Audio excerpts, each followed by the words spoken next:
Guys, welcome back in YouTube channel Nikku Chaudhary vlogs. मैं हूं नताशा। आज की वीडियो है अरमान मलिक के बारे में। आपको पता होगा कि अरमान मलिक के घर में चली हुई है घमासान।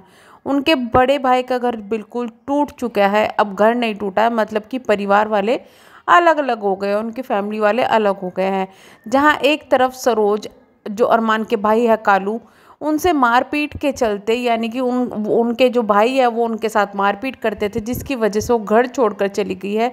उसके बाद में कालू को रिहैब में डलवा दिया गया था, लेकिन अपने बेटे के जन्मदिन में कालू को उन्होंने वहां से निकलवा लिया, रिहैब से निकलवा लिया।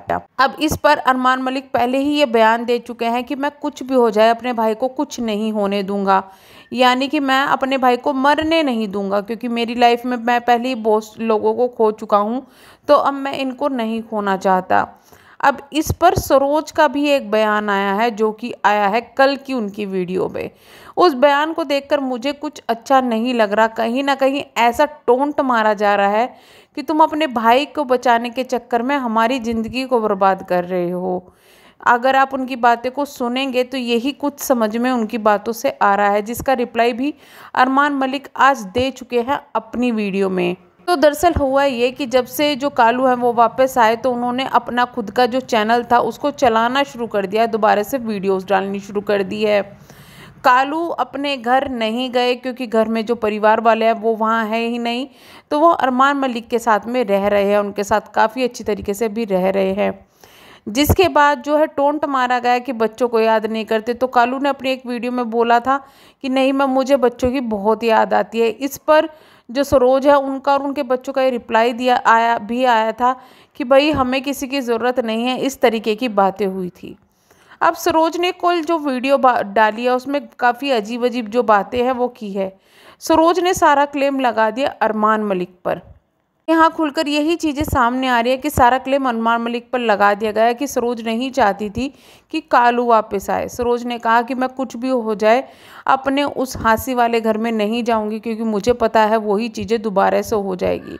अब मुझसे क्यों पूछा जा रहा है, मुझे क्यों कहा जा रहा है वापस आने के लिए? जब मैं घर छोड़कर आई थी मैं रोती थी, मेरे साथ मारपीट होती थी, तो कोई मुझे पूछने नहीं आता था, कोई मेरे साथ नहीं खड़ा होता था। इस तरीके की टोंट मारते हुए नजर आए कि आज भाई का दुख दिख रहा है। भाई अगर दुखी है तो हमें टोंट मारा जा रहा है कि अगर इसको कुछ हो गया, इसने कुछ कर लिया। लेकिन जब हम दुखी थे तो हमारे पास में या फिर हमसे बात करने के लिए कोई नहीं आया। आपको बता दें, इससे पहले भी इस तरीके के सरोज ने टोंट मारे थे, तो अरमान मलिक ने यही कहा था कि भाई तुम्हारे लिए ही कि तुम्हें दिक्कत होती है, मैं बार बार अपने भाई को रिहैब में भिजवाता हूँ। अब मैं ऐसा तो नहीं कर सकता कि मैं उसको बिल्कुल मरने के लिए छोड़ दूँ, ये मुझसे नहीं होगा। और भाभी होने के नाते मैंने आपको हमेशा ही सपोर्ट किया है और काफ़ी हद तक सपोर्ट किया है। लेकिन अब कहीं ना कहीं सरोज टोंट मारती हुई नज़र आ रही है, जो कि बड़ी अजीब लग रही है चीज़ें देखने में, क्योंकि सरोज ने ये चीज़ें पहले एक्सेप्ट की है कि अरमान मलिक ने उनकी मदद की है। लेकिन अचानक से क्योंकि उन्होंने अब कालू को बाहर निकलवा लिया है, अपने साथ रखना है, तो सरोज को इतनी ज़्यादा प्रॉब्लम उस चीज़ से क्यों हो रही है? ना कि उन्होंने अपनी लाइफ में बहुत चीज़ें झेली है, जो उन पर बीती है वो उन्हें ही पता है, उन चीज़ों को कोई नहीं समझ सकता। लेकिन आप सिर्फ एक इंसान को लेकर या फिर किसी के लेकर राय बनाना, या फिर ये होता है कि अगर परिवार वाले जो होते हैं वो हमेशा ये कोशिश करते हैं, जो आपके अपने होते हैं, कि भाई परिवार जुड़ जाए, सब कुछ सही रहे। इसके लिए अरमान मलिक ये भी कोशिश कर चुके हैं कि वो चंडीगढ़ बुला लें इनको, और वो ये लोग चंडीगढ़ रहें। पर ये इनका फैसला है कि ये नहीं रहेंगे, क्योंकि इनकी फाइनेंशियल कंडीशन इतनी अच्छी नहीं है कि चंडीगढ़ जाकर ये घर बसा सके, अपना घर आराम से रह सकें। पर दूसरी तरफ अब अरमान मलिक का भी इस पर रिप्लाई आ गया है। अरमान मलिक ने ये कहा कि मैंने उनकी वीडियो देखी कल, मुझे देखकर बहुत दुख हुआ। मेरे लिए भाई और भाभी दोनों ही समान हैं। मुझे किसी में कोई फ़र्क नहीं है। मैंने हमेशा अपने भाई का करा है, तो इतना ही भाभी का भी करा है। मैं खुद नहीं चाहता कि आप फांसी वाले घर में आकर रहें, क्योंकि मुझे पता है कि आप वहाँ आएंगे तो कालू वहाँ भाग कर जाएगा और वो फिर वही चीज़ें हो जाएंगी। तो मैं नहीं चाहता कि वो चीज़ें दोबारा हों। इससे अच्छा तो आप जहाँ रह रहे हैं वहाँ पर घर ले लें।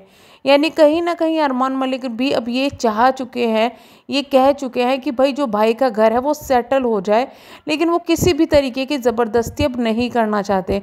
वही सरोज का कहना ये है कि हमको फ़ोन करके पूछा भी नहीं है, हमारे से कोई मिलने नहीं आया। इस पर भी अरमान मलिक ने रिप्लाई दिया है कि भाई मैं अगर फ़ोन करता हूँ मेरे फ़ोन तक नहीं उठते तो मैं कैसे मिलने के लिए चला जाऊँ, मुझे इतना टाइम नहीं है। तो बहुत सारी चीज़ें यहाँ पर आ रही हैं और कहीं ना कहीं अरमान मलिक अभी यही बोलते हुए नज़र आ रहे हैं कि भाई जो भी है आप घर बसाए। इससे पहले इनकी दोनों नंदे यानी कि सपना और सरोज भी, उनकी भी कंट्रोवर्सी हो चुकी है, उनकी भी लड़ाई झगड़ा हुआ है, यानी कि सरोज भाभी और सपना जो इनकी ननद है इनका, प्लस इनकी दूसरी ननद के साथ भी इनका लड़ाई झगड़ा हुआ है सरोज का। तो सभी से, घर वालों से लड़ाई झगड़ा भी हुआ है, उनको टोंट भी कसते हुए हैं, लेकिन वो बार बार ये बोल रहे हैं कि आप घर वापस आ जाओ और घर बसा लो। लेकिन सरोज जो है वो अब इस चीज़ के लिए तैयार नहीं है, यानी कि सरोज ने कहीं ना कहीं ये चीज़ ठान ली है कि उनको अब उस ज़िंदगी में वापस नहीं जाना है।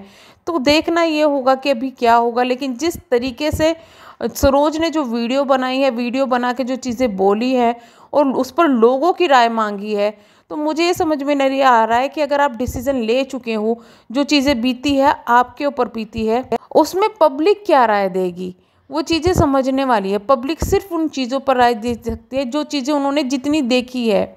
आपके घर में, आपके घर के अंदर क्या चीज़ें हुई है उस पर पब्लिक कैसे राय देगी। तो ये कहीं ना कहीं सिर्फ कह सकते हैं कि व्यूज़ के लिए ये चीज़ें हो रही है। या फिर अरमान मलिक ने ये भी कहा कि मुझसे जिस तरीके की कोशिश होती है, जिस तरीके की मैं हेल्प कर सकता हूँ मैं वो हेल्प कर रहा हूँ, उनकी वीडियो शेयर भी करता हूँ जिससे उनके पास व्यूज़ आ जाएं और वो अच्छा कमा ले। लेकिन ये चीज़ें कभी सरोज की तरफ से बोली नहीं गई कि भाई हमारी वीडियो शेयर कर रहे हैं तो उसके लिए थैंक्स। लेकिन अगर कुछ बुरा होगा तो सरोज की तरफ से एकदम चीज़ें बोल दी जाएगी। तो ये कहीं ना कहीं चीज़ें अटकी हुई है बहुत ज़्यादा, और जो चीज़ें बार बार बार बार बार बार सामने आ रही है उससे ऐसा ही लग रहा है कि व्यूज़ का चक्कर भी है, और कुछ ना कुछ जो है, जब ये कंट्रोवर्सी नहीं होती व्यूज़ डाउन हो जाते हैं जिसकी वजह से इन लोगों को प्रॉब्लम होती है। तो ये चीज़ें भी यहाँ पर खुलकर सामने आ रही है। खैर हम तो यही कहेंगे सरोज को कि आप पब्लिक की राय लेने से अच्छा है कि आप खुद अपने मन से सोचें कि आपको क्या करना है, क्योंकि पब्लिक आपके घर में ज़्यादा इंटरफेयर नहीं करेगी, ना ही उन्हें करना चाहिए। जितना वो दिखेगी उसके हिसाब से वो अपनी राय बताएगी, अपनी राय देगी। लेकिन अगर उस हिसाब से आप अपनी राय बनाए तो वो आपके साथ भी जाती होगी, आपके बच्चों के साथ भी जाती होगी, प्लस आपकी फैमिली के साथ भी होगी। आज नहीं तो कल ये चीज़ें हो सकता है सही हो जाएं।